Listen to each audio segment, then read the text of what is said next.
E aí, galerinha, beleza? Bom, sou o Wesley aqui, professor de Química da Frente A, mais uma vez.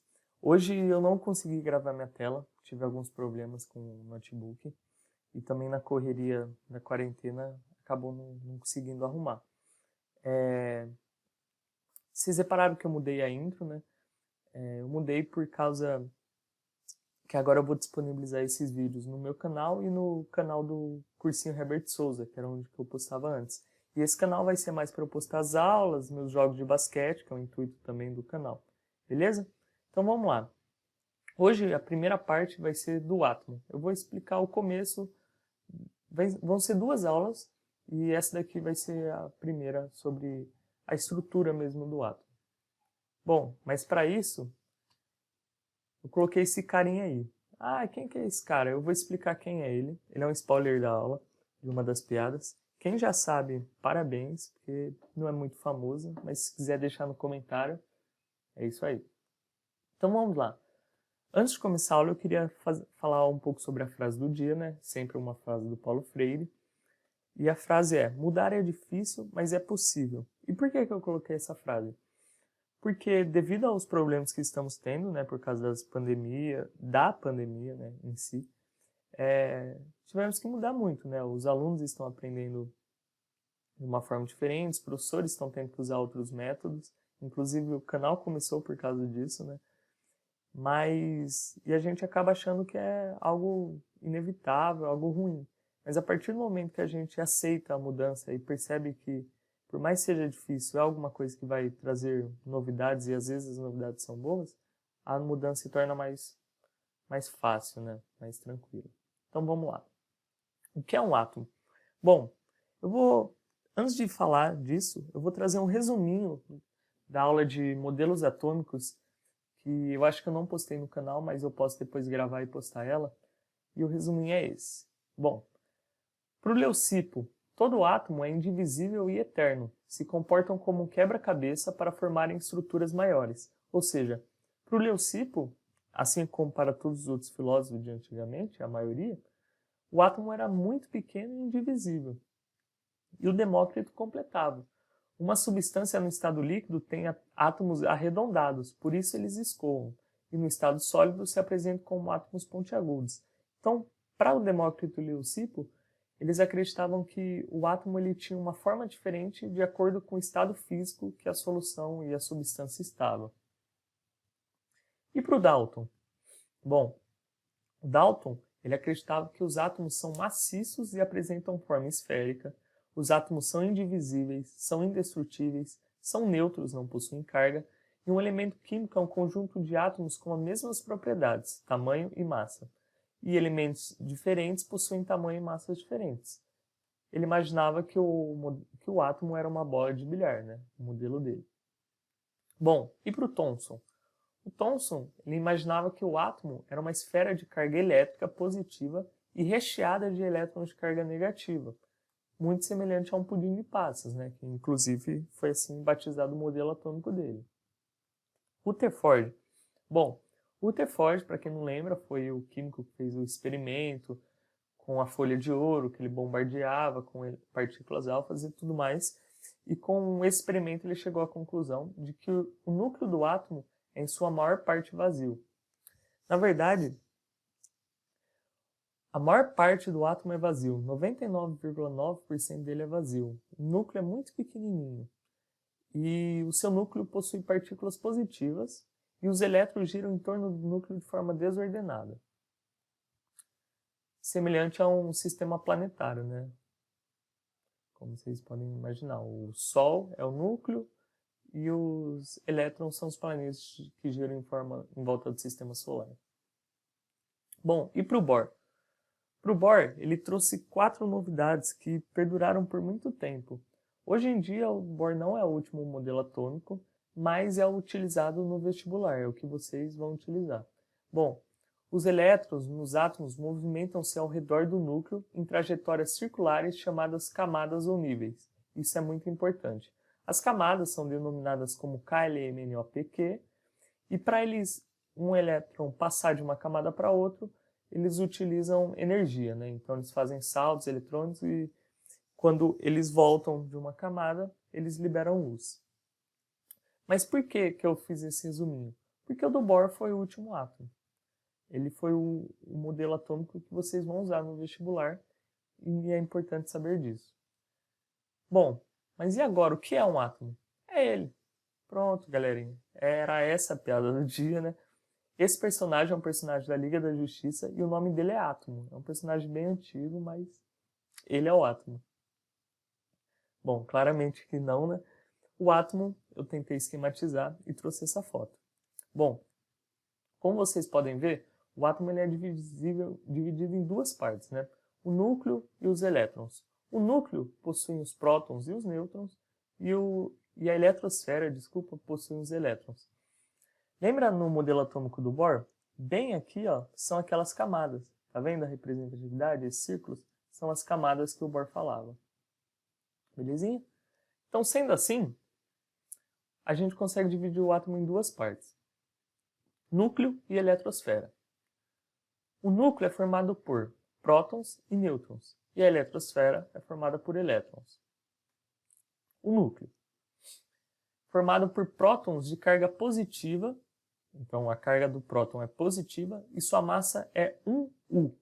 Esse 1U, você pode também ver ele como 1U.m.A, que é unidade de massa atômica, mas normalmente você vai ver ele como 1U. E nêutrons de carga neutra, também a massa é 1U.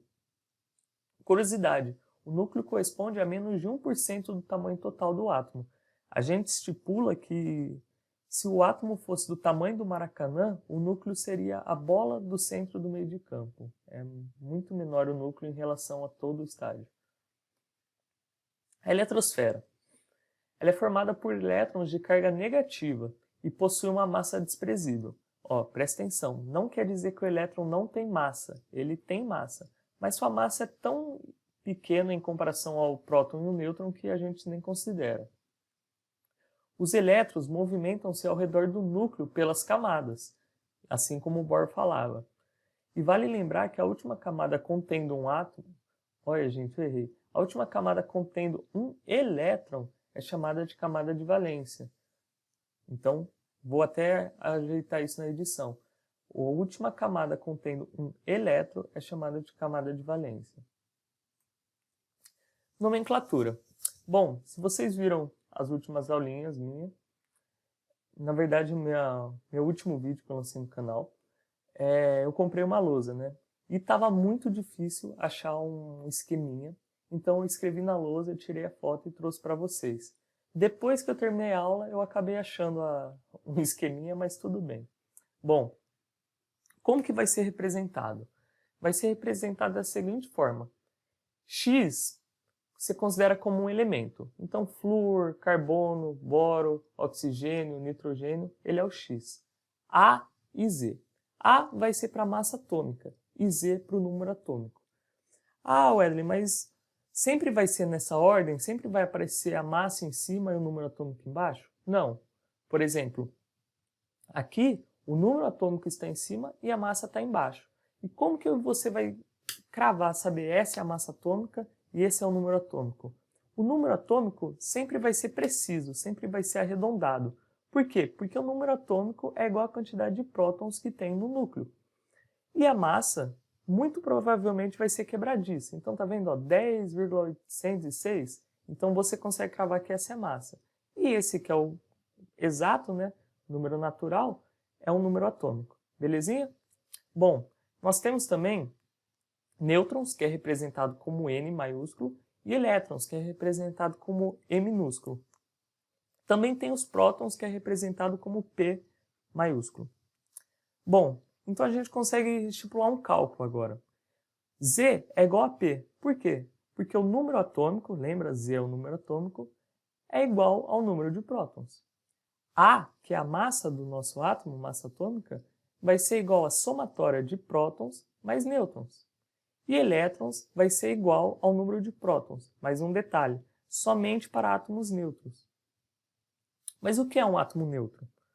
Um átomo neutro são aqueles que não estão em formatos de íons, respeitando a proporção de número de prótons é igual ao número de elétrons. Nossa, mas agora você deve ficar, íons, o que é isso? O que você já está entrando? Calma, vou pôr dois exemplos e vocês vão entender.